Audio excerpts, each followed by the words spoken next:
Siapa yang tak boleh tinggal dosa mulut, dosa lidah, dalam keadaan dia berpuasa tapi tak boleh tinggal dosa mulut, falaisa lillahi hajatun, Allah tidak berhajat, kata Rasulullah, fi an yad'a ta'amahu wa syarabah, untuk dia meninggalkan makan dan minum dia. Tak payah, aku tak kelapang.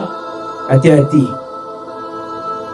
Sebesar pahala Ramadan, puasa Ramadan, ia boleh dibenam oleh dosa-dosa yang kita lakukan ketika berpuasa, terutamanya dosa mulut.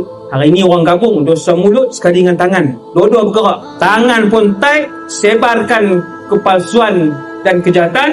Mulut pun bercakap, sebarkan pembohongan dan kejahatan. Orang sibuk sebut subhanallah, sibuk sebut astaghfirullah, sibuk sebut sallallahu ala sayyidina Muhammad. Tangan dia, jari jemari dia sibuk untuk mencatur dan menyusun. Hari ni nak kata kat siapa, esok nak kata kat siapa, lusa nak kata kat siapa. Hasbunallah wa ni'mal wakil.